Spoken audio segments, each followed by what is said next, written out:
Minsan po misa ang lukas paldas king meto nga Memorial Park.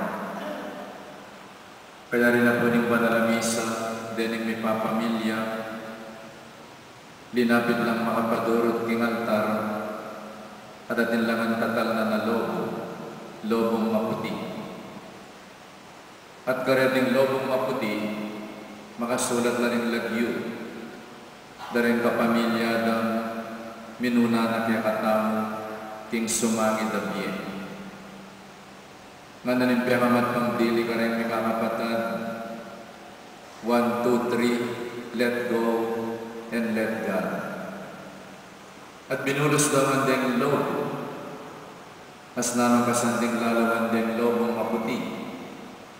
Kabang mitatas naging banwa, up and away. Balawang kaladwa lang saglulo, mga puting kaladwa, saglulong niraras, karingkin banwa, kabangin Joseph pa at Jesus, sa salubungan na lang makatiman, mipnong lugod, makasadyang kaulan, karasdaging banwa. Dapat, kabang makatalangalaan, may pukuling atensyon daging metno kaya na. Ini nga na kayo niya niya puring ibulos ng kayang lobo. At sabi ng imana, o itong, ibulos mo na yung lobo mo, mitaw line.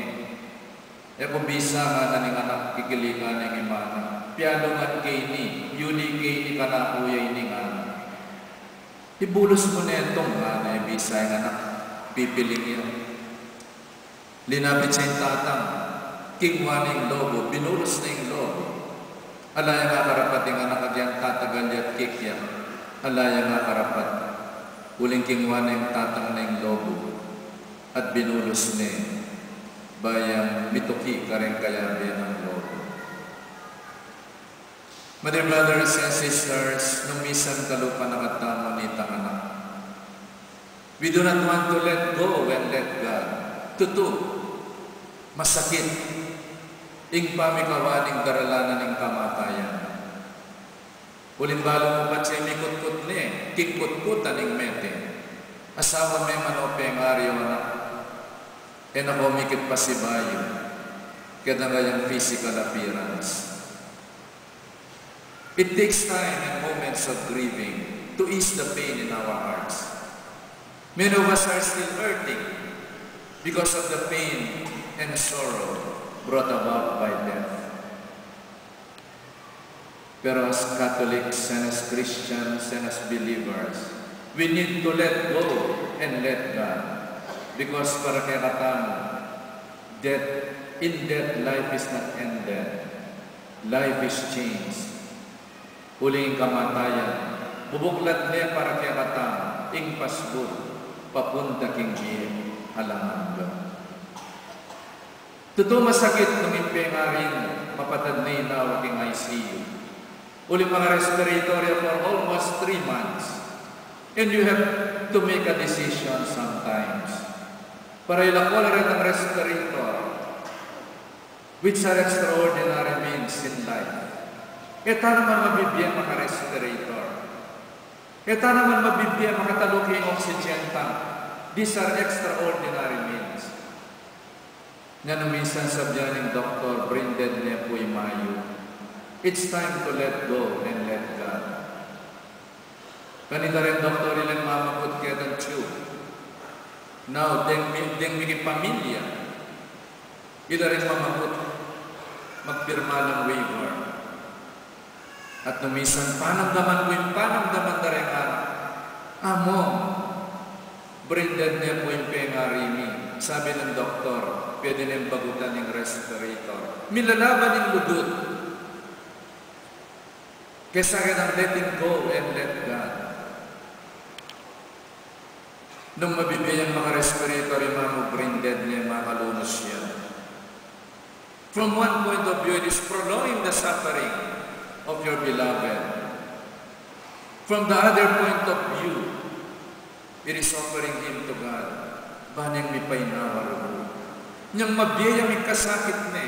Niyang masakit sa may kasakit niya. Ngayon na dugong brain dead niya. Pasakitan niya pa. You've got to make a decision. Biro-biro. Para bagutan made ang tube or respirator. It would mean expiration na ning metong akaluguran. Milyari po ini kang kuya ko.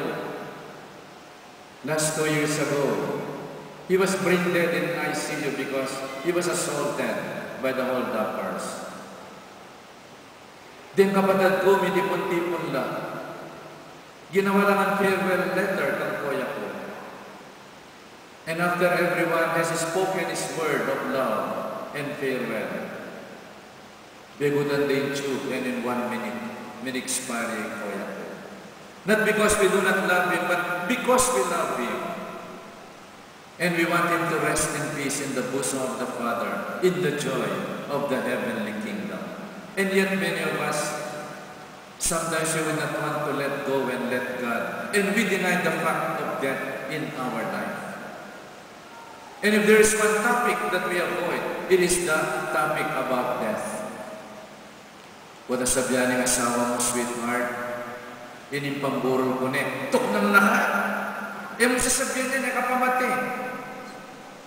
Wala sabihan ng asawa mo, wala malapit na akong mati. Wala ka din yung cancer. Mamilang na kang bulan. Well and good, numira siyang 17 years. 5 years of surviving cancer. Pero death is a fact in our life. Bisatanan mong taging banwa. And yet, dakal kaya tamo yung tapabisang mati. At dilinay tamo yung kamatayan. There are many of us who would not want to see dead people inside a coffin. Diya po nga nakanak ko yung bisang lalabi na rin mete.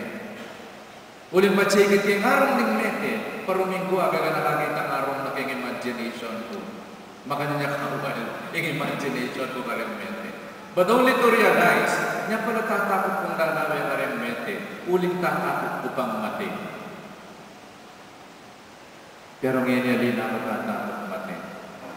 Mupineta bago, nung kapilanta mati, nung makananutang mati, nung lukarinta mati. But we will all face death in our lives. Ating kapupusan, ing Vietnam. My dear brothers and sisters, kada momento ang parokyang Pilipatan ko, during my first mass, may gising kong marami, galing aldo. May bigla ko rin lulubyan pisang banaros matwala, matwang byuda, matwang talasawa, matwang bayot tao, matwang dalaga. Majority of them belongs to the vanishing tribe. At yun ang albuganing aldo. Later on, na-realize, wala palang matuwa na ka. Wala siguro may byuda na ka o may byudo ka. Wala rin anak mo may makiasawa na lang. What is there left for you to go to? All human relationships are bound to end. Bisa ka talipat siya may kiasawa ka, inmetong mong bitis at yun ay kamatayan. Makasadya na kang mabyuda. Of course, ito ang may isipan nito. Patsya may kisama ka datang yung panahon, muna yung metong kaya kayo. Di nga nakipasamantala, paraiso ng iya pamilya, masaya kayo. Datang yung panahon, na makisawa na rin ang anak mo, at masakit nung mataya pa yung anak mo, minuna yung pakira. Nung ka rin kamunta po ng inganan dili, po ng minuna mo kaya rin kaluguran mo king biye. Muntata mo king gino. Nya pala ka na rin matwang sisimba kung matwang talaga byuda ba yung tao. Uli po ta pala ngalanan ng kayabe, puntalan na rin bilis mo, ing akong gino. All human relationships are bound to end, except our relationship with the Lord. Matelangan din kayabe, mumuli lang ang tingbanwa. Lakwanda ka kaya ni Kinyato, pero nakalakwan ng gino. Because He will be with us forever until the end of our life. Kung nasabihan niya sa malapit na ako at ang mati, itong nang naka, yung masasabihan niya, niya kapamati. My dear brothers and sisters,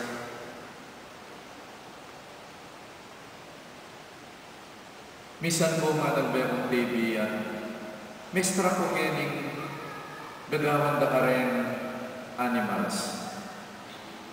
Karin poging Hollywood, atin na pa ng putputan deng mete aso, amporem mete animals. Daren rich and famous, King Beverly Hills, King America at Miyayariwa. Muita, atin lang pansyon deng aso na, pakremate doon pa, o hindi makapagmula. Potang pakremate day ng aso, ibiyadore ang abuget ang mikibandiget ang aso nita. Siyempre kalugurate. Agyan aso yung ako, di nandang marangal funeral. Naninggawa na nitang mikibandiget ang aso. Nung minsan dala-dala yung diamond makers. At din yung diamond makers, i-pressurize dito ang abu. At potang may pressurize siya, ibalik din diamond. Kitang mikibandiget ang aso. Potang may tetana, namang ibaboy yung laman. Namaulagan ng nininasawa mo, rin kapatid mo, uling potang karasnaban mo. It is no longer physical and flesh relationship. It is a relationship of the spirit. Potang atsuta naging banwa, magmistula tamong anghel. Mangibaboy yung lubot, ala ng samalo, ala ng arthritis, ala ng problema, ala ng sakit. Karintin banwa puros kanawan. The best in us will be there.